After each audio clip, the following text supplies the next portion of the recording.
Efficient design is leading to smaller foyers, so being able to sell retail, opening up as an open plan and almost making it as an extension of the lobby is a great way to allow the permanent tenants and the owner-occupiers free flow, but they also get to call on this space as almost like a hotel lobby at no additional cost to Which their sort of raises feasibility. the profile and livability of that. We're not forcing too much on in the initial contract of sale in the southern states. We want a majority vote to ratify agreements. So we'll put longer term agreements in, but we'll only put them in if we know that the majority of the lot owners will vote it through after the fact. We're not looking to force people into something that they don't fully understand. It is voted in by democracy. But I would say I truly believe that. Welcome to Checked In with Resort Brokers. I'm Frank. And I'm Trudy. Join us as we explore the intricate world of the wider Australian accommodation industry. We're going to walk you through the ever-evolving landscape of hotels, motels, caravan parks, management rights and the communities, but most importantly, the stories that underpin them all. From market trends and expert predictions to the incredible personal stories and lessons learned, we're going to cover it all. Join us as we navigate this amazing industry together. Welcome back, everybody. Thank you for joining us for another episode of Checked In with Resort Brokers. I'm here with my fabulous co-host, Trudy Crooks, Managing Director of Resort Brokers. Thank you, Frank. But I'm also very excited to have one of the other directors and family members of the Crooks family for Resort Brokers, Tim Crooks, Director of New Developments and... What is your title, Tim? Please tell me. I'm I was an off-the-plan specialist, and now I am Director of New Developments. So Director of New Developments. You're very welcome, and thank you for coming to join us. We wanted to talk today about a few different things, some of the big deals and some of the impact that is being made in Southeast Queensland and Brisbane, but also some of the other states that you're operating in. Would you give us a bit of a synopsis of what you're doing at the moment and what the future holds for you?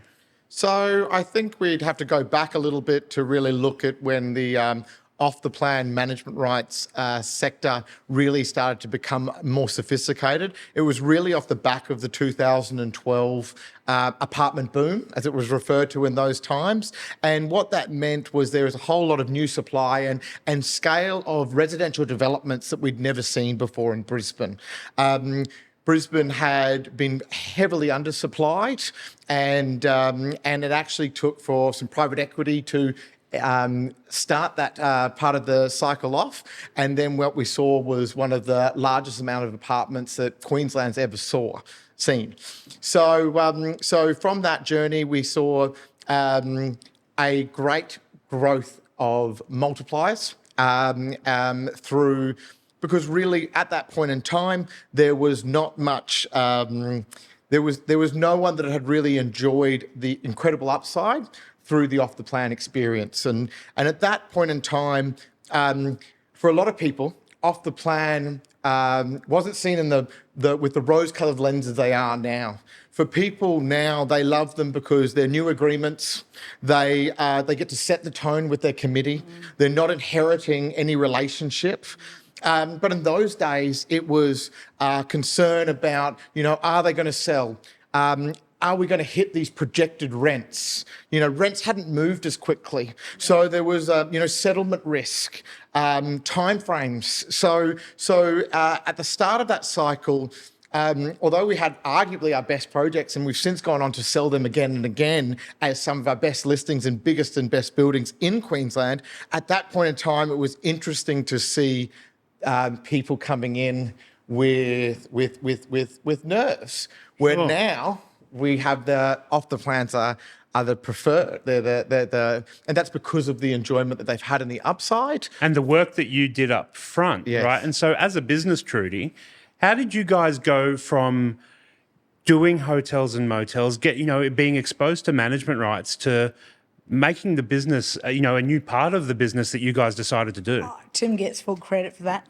He spearheaded the department, and he definitely built relationships with some of the main developers across the country, and you did a great lot of legwork for a couple of years educating a lot of those developers, because a lot of those developers were from New South Wales or Victoria. They didn't understand management rights. The moment they did, they saw what a great model it is. It's great for the lot owner. and it's also good for the developer. It's good for their reputation to have a good operator to be able to. It's good for the body it. corporate. You know, it's been in the news recently, owners. hasn't it? Yeah, exactly. Well, So absolutely. it's a great model, but that took quite a lot of education too. I mean, I think of some people like Tim Gurner and the Deegs and so on. Aria, do it. you know, Aria, and I think what the reality was is that a lot of those developers, they knew their developments were going to happen. But for a lot of developers, the thought process was, I'll discuss the management rights after I've got my pre-sales and I'm committing construction. And the challenge with what we inherited in a lot of those instances and why this education early was necessary was because you can't rechange the disclosure statement. So what is put in that original contract of sale becomes law. And so being able to get involved much earlier in the process, being able to edit disclosure statements, work with the strata managers earlier has meant much better agreements. Yeah, that's a Everybody really big too, thing. though, right? Yeah, Like well, exactly, for the lot owners. Yes. For the committee, for the greater good of the complex. And the future managers as well, Yeah, right? of course. Because you're setting up right from the beginning rather than having to solve problems later on. And I think that's, coming into this industry a little bit later, I can see that as one of the real benefits of the specialist nature of what you've done with the off the plans in Southeast Queensland, but also in Victoria and in New South Wales. The advocacy that you did with Alex and with Trudy and with your dad, in making sure that the industry is knowing that we are here and building a real structure around it, so it remains robust and it remains. It is such a good model. Yeah. And as population growth, I mean, more and more people are going to live in apartments. Right? That's going to be the trend. Yeah. And if you got 50 strangers in a room, there would be, and they had to live together for a year, there would be some conflict. So actually having someone there on site or someone who's experienced and really able to manage that and having agreements that really clearly dictate who's doing what. I mean, you'd have to say the vagueness of the older agreements isn't helpful. It was a problem. And that's why we've improved. It was originally the 10 points to make the perfect agreement to ensure the highest level of service was delivered. Yes. But also ensuring that there was a commercial approach so that they weren't wasting time. Set office hours was off the back of rent being paid in cash. So the idea of forcing a manager to be forced to sit in an office when they could be in the building, cleaning, maintaining, overseeing other tasks has allowed for a much higher level of service. And it was only one small change. And that's part of the evolution that we've seen and we continue to see as the management rights industry matures into sort of the next phase of what it is. Ultimately at its core, it's still about an on-site manager. It's still about having a presence on site, but there seems to be a little bit more discussion and interaction with body corporates and lot owners, isn't there? You know what though, Frank? You say that about the on-site. I think one of the when you see maybe a little bit of a conflict in a building, I think it's because maybe the body corporates don't understand that just because you're living downstairs doesn't mean you're on call 24/7. Yeah, that's right. You're not a concierge. You're not for emergencies, but you're not a hotel. Exactly. Yeah, So exactly. therefore you don't, like any job, you don't actually need to be there the whole time. And in a way, not being on site as long as you're available and really, it's your baby and you look after it. And you're engaged in the community there and it's transparent. Team and so on. And a lot of people are renting now. A lot of people, it frees up the capital. The capital growth that we've seen on apartments has made certain businesses out of sync, but even the bigger businesses, as soon as we always say over, 60 or 80 on-site letting appointments, they want to be on site. So they're renting either on site or they're renting within a very close vicinity to have protected interest. And what does that do? It means less burnout from their team or from the husband and wife team operating it. Yep. It allows flexibility because as we are seeing a transient nature in property management. So being able this people need a 3-bedroom apartment and this person needs a 1-bedder and this person needs a house around the corner, allowing flexibility to make sure that you can get the best staff possible at that point in time, I think is a great benefit of these new structures. And when you when you're giving advice to a developer or a developer builder, does that differ for the location? When you're giving advice in Victoria, does that differ to New South Wales or Queensland, or is there a general structure that you can follow? In the southern states, because there is not the same amount of legislation as Queensland, we try and put as much of it as of the operational space on title. Right. And ideally also look for them to buy a unit because the model is not as prevalent. So them having vested interests and operational space underpins their commitment, Yeah. and vice versa for them, the security of the asset. So that's been a bit of a change there. And in southeast Queensland, Well, that's a little bit. funnily enough, now we're starting to do the same thing here. You know, Yeah, in the past, people didn't like the idea of incurring the cost of levies and didn't like that they have to pay for their electricity because typically operational space is on an occupation authority. But really, again, that same thought process. I'd rather have these slightly higher costs and have more security. And then obviously the other benefit of having a lot is that you get a vote. So you can put forward a motion for top-ups or variations or whatever you are looking to discuss. The vote's an important part that you often forget when you're just looking at a spreadsheet. Evaluating the ROI, the return on investment for a business. But having that lot there, talk us through the value of having that lot. You talked about having a vote. What does that mean in real terms? So from a value perspective, we were really reclaiming common area, and they weren't overwhelmingly large, and there isn't an alternative use, as there shouldn't be. They are there for a sole purpose, to serve for the greater good of the complex and the community. So with that lot now being on, so when we started, it was circa 5,500 a square metre. Yep. And really that was just replacement value of where the market was for a square metre rate. For the space. It was kind of 5 to 7, and we took the bottom end of it because there was an alternative use. We're now finding, and you've been a part of deals in Newstead where we're seeing, the most expensive real estate in especially apartments in Brisbane, where we've started to achieve $10,000 a square metre because they have street frontage, because there's space for them to have a little cafe off to the side. So, But also gives them total control over the building, right? Yes. Like even if you've got outside agents or someone's got a cousin who works at LJ Hooker and they want to use that person, it still gives you can be the only on-site presence. Yeah. And that gives you interaction and more control over what's happening in the building, really, right? And we mentioned this at the management rights report breakfast, which is one of the foundations or the point of differences from the Ray Whites and the LJ Hookers of the world is that you have less letting appointments per property manager. Yep. You have more cleaners.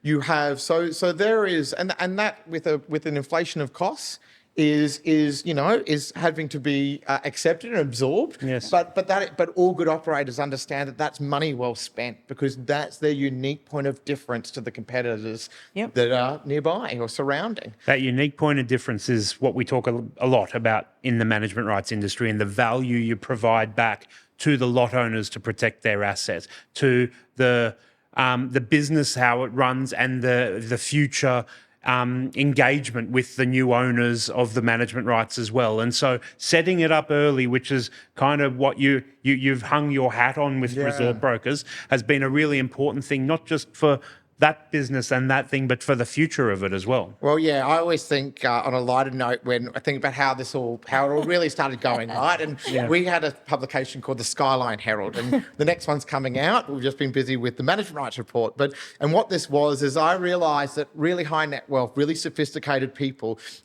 never know even their personal assistants or their team opened all their mail other than the wedding invitations, the private invitations. So what we did is we found a cream linen stock. We hand wrote every single name as if it was an invitation to the most incredible party or wedding.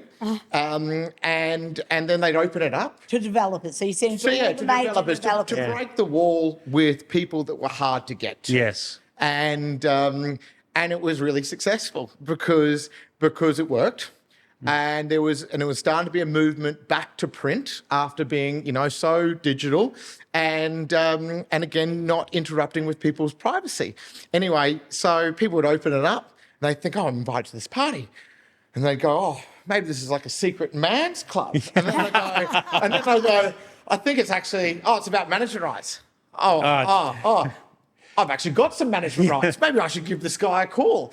And so I think it's interesting how, and that's been a foundation that Dad has implemented from 40 years of handwritten cards. It's just so interesting how the power of handwritten, personalised messages still has the best cut through. I think now we're all so saturated.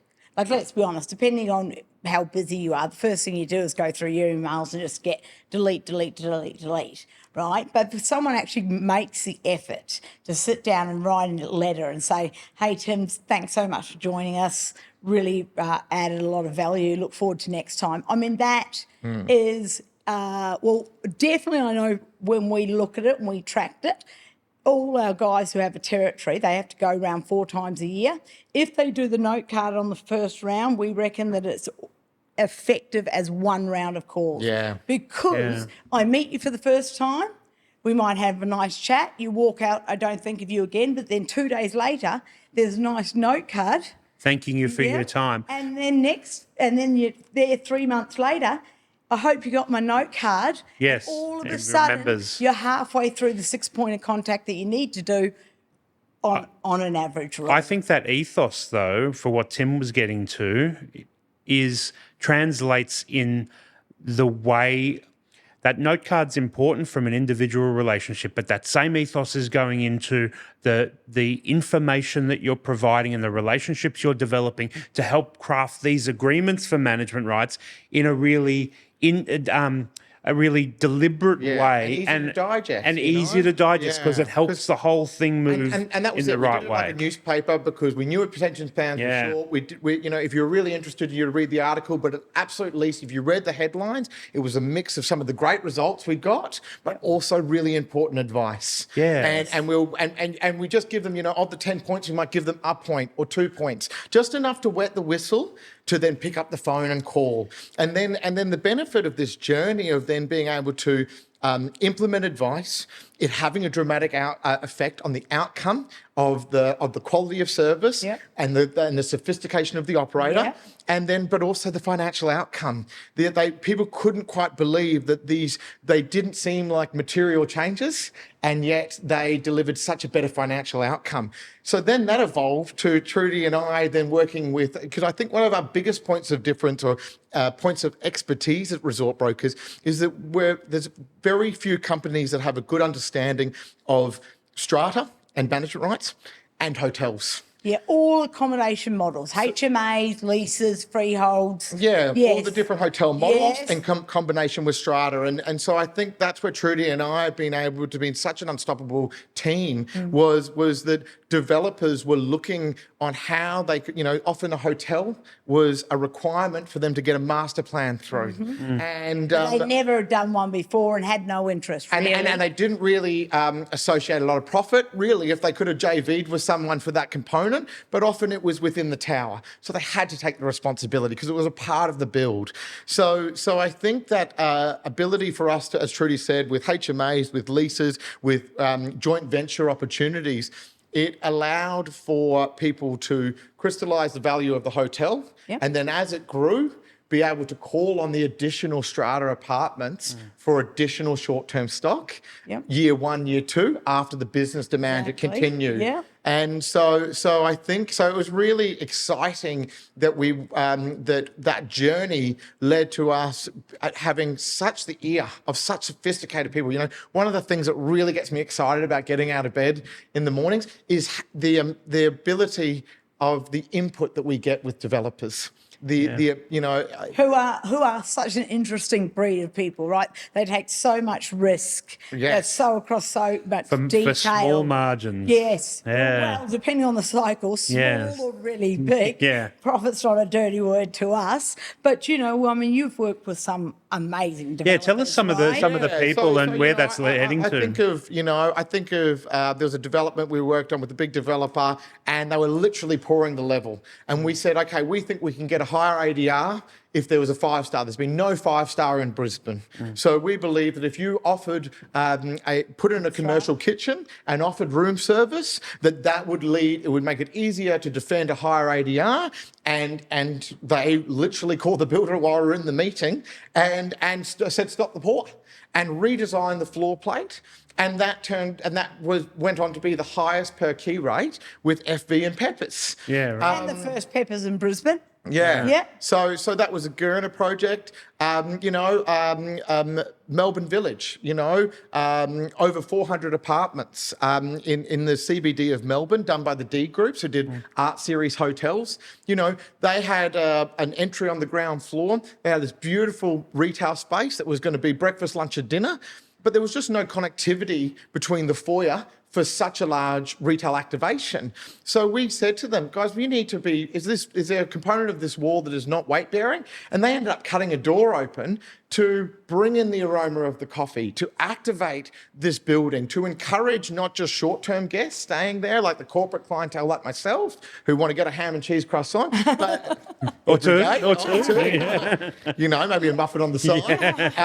But for the everyday person, to remind them that there is this great offering on site. And it's about that, we talk about it a lot on Checked In, don't we, Trudy, about bringing those communities together, right? And this is how we have our little influence to that, to make sure that the reasons behind some of these decisions that are often made, on an architect's draft board or by spreadsheet, but it's still where people live and work, and the influence that can happen between these businesses and communities that cross over is important. I think, Frank, one of the biggest things we see is that there's not normally enough thought of the business operation, right? And the livability there's not enough space, there's not enough space. Things like if it's a short-term building, is there a linen cupboard on every floor? Because you don't want to have the linen trolleys going up and down the lift. Now, if you haven't done a short-term before, you're not aware of those things, right? But they make a huge difference to their guest experience, how long it takes to have a lift, which makes a profit, which underpins value. Yeah. Right. And we're all aware that the rise of building costs has become challenging. So it is leading to more efficient design. And so that efficiency is allowing no space for these recommendations, especially retrospectively. So what we've been able to do is make these recommendations early enough that it can, and that's what's so exciting is as the market comes to fruition and the build costs get the replacement value gets to the new build costs, we have got a lot of advice sitting in there ready waiting for those projects to commence. But the interesting thing I think is with efficient design is leading to smaller foyers. So being able to sell retail, opening up as an open plan and almost making it as an extension of the lobby is a great way, So you draw the short-term guests out of the foyer to allow the permanent tenants and the owner-occupiers free flow, but they also get to call on this space as almost like a hotel lobby at no additional cost to Which their sort of raises feasibility. the profile and livability of that. Exactly. So then the operator gets the security of having freehold operational space, and the building gets the benefit of a bigger common area or what feels like one space. Because, Tim, would you say that is really important in a building where you've got short-term, permanent and owner-occupiers? Absolutely. I think the reality is that you used to not be able to do buildings in short-term buildings with a lot of owner-occupiers, but now we are starting to see because owner-occupiers are buying investment stock because there's so little new stock in the market, we are starting to have to see harmonious dynamics between owner-occupiers and short-term operations. So the best way that we can create harmony and flow is going to be the way forward. And so is that what you're seeing as we move into 2025 and beyond, right? In the sector that you're operating in for management rights and development, and in that hotel space, and the integration between all of them. What are your predictions for 2025 and beyond for that? So I'm really excited about developments. I think there's been so much activity in the CBD locations, and I think in a high build cost environment and land being so expensive and only continuing to enjoy capital growth, I'm starting to look at fringe areas of the CBD. I'm really excited about fringe areas of Sydney. Yep. I'm really excited about fringe areas of Melbourne. So things that are close to universities, close to hospitals. So they are the clients that I'm investing my most amount of time in because they're the feasibilities that I believe are going to stack the quickest and yet still have strong demand. Quest have built their whole business on secondary locations. Well, regional locations, they're very clear on their market. They're corporate mid-stay, and they want to go to big regional towns where you've got reps, and they're very clear on that. They're not leisure, right? And they've got their model and they've never changed it, and it's working fantastically. I mean, the fastest growing hotel group, Exactly. Right? So you're spending more time in Sydney and Melbourne. You're even spending more time there to really activate that sector, right? Exactly, to educate developers that this is possible, to educate that if it is done well with good preparation, that it is a win-win, that they can their investors receive a higher return, that there is a higher level of security and services for all lot owners within the scheme, and that we can add some value in the feasibility in a rising cost environment. And people are responding really well. And the other interesting thing is that we're not forcing too much on in the initial contract of sale in the southern states. We want a majority vote to ratify agreements. So we'll put longer term agreements in, but we'll only put them in if we know that the majority of the lot owners will vote it through after the fact. So we're not looking to force people into something that they don't fully understand. It is voted in by democracy. But I would say I truly believe that longer tenure, and I know there's a lot of people who don't understand this, but the longer tenure, the more invested the owner is. Yes. Right, the more goodwill, the more sophisticated they are. And I actually think long tenure is actually good for a building, right? Because 3 years comes and goes pretty quickly, and if you don't have certainty after that period of time, I think the quality of the operators drops down. The operator is the direct relationship with the quality of the asset. Absolutely. And that's why we did a delegation when Victoria was reviewing their legislation. And we were successful in the Alex Cook and Arama and the whole range, Australian tourism, and we got together and we went down and we met the tourism minister and the planning minister of Victoria. And we said, the unintended consequences of restricting agreements down to 3 years is you will become the Airbnb capital of Australia. Exactly. And a city for F1 or the Australian Open, you are not defined by the Ritz-Carlton, you are defined by your lowest common denominator. Do you want that to be Airbnb? And that's when Oaks and the head of Accor at the time said, we can't make the capital investment in staffing, in branding and operations unless we have tenure to know that we can't make the sufficient investment unless we know we've got time. Because really, 2 or 3 years, we're barely you just lose costs. Your soffistication entirely. Yeah, right? so Trudy's right. But what my point is, where I'm going with the New South Wales with the developers is we have such confidence that this is the best model, that this is the solution to Proof's the problem. in the pudding. Yeah, that once they see them operate, they will build a personal relationship with them and they will know the difference between an on-site management rights operator and a long-term facility manager that does no property management and has no vested interest in the building. That difference is. And the proof's in the pudding for yourself as well. You've working on some of the biggest developments in the country at the moment, some of the biggest management rights deals in the country. Can you talk us through some of the ones? I know can we talk about Queen's Wharf in Brisbane? I think the first one probably to touch on is Key and Isle. Key and Isle, of course, for Mirvac as well. Will, by the finish of the master plan, it will be just shy of 400 apartments over 3 towers. We were lucky enough to take the management rights to the first 2 towers, circa 270 apartments. Incredible master plan. The last piece of land of the gasworks development master Yes, plan. on Skyring Terrace there. So it's pretty amazing because, I think like any new development in any emerging part of Australia, at first it takes a little while to find its soul.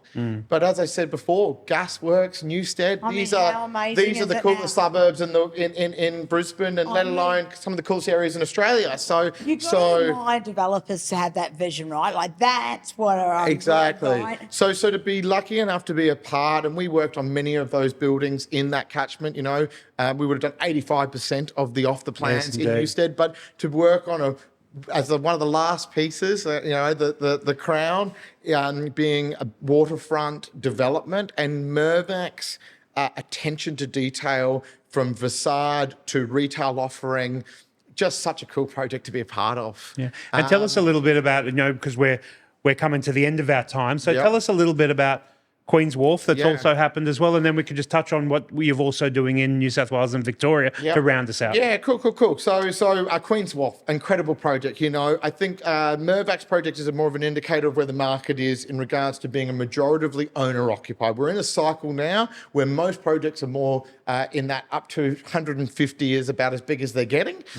So to be a part of Queen's Wharf, $3.6 billion master plan. This tower is 667 apartments over 65 stories. The only tower that's ever going to transact. The only building, the only part of the whole Brisbane consortium, a Brisbane destination consortium that they're bringing external, that they're transacting on, and just an incredible development, and again, a relic of a previous market, majority investor. Yes. The only building to be adjoining to the integrated resort development. And apartments. I mean, there's other hotels there. But Yeah, well, there's apartment two style. hotels, Yes. but with construction, it was the integrated resort and development and casino was the first, then the apartments, then the hotel. Yeah, right. So we ran a national campaign. We got 9 submissions. Overwhelming. A little too early to say anything more. All right, we'll get you back on, talk about the but I'll be mechanics very of it. excited to talk about it when it's all settled in more detail. But again, to have input on the largest development in the Southern Hemisphere, and to be part of such and I'm proud as a Brisbaneite, Of course. to be a part of the execution of how that building is going to be delivered and how the legacy of that building is going to go for years to come is something I'm so proud of and as a company.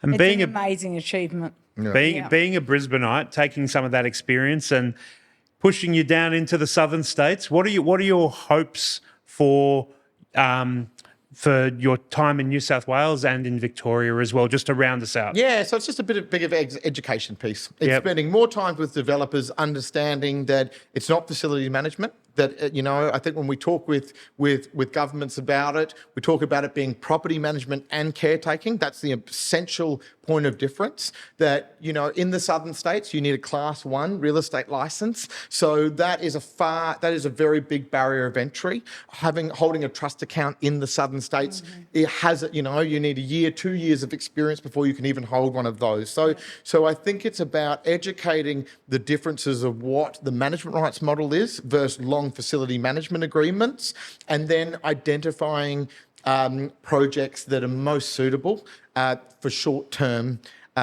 service department operations. Yeah, because there's so much demand from. There's so much demand. They're having their own challenges with the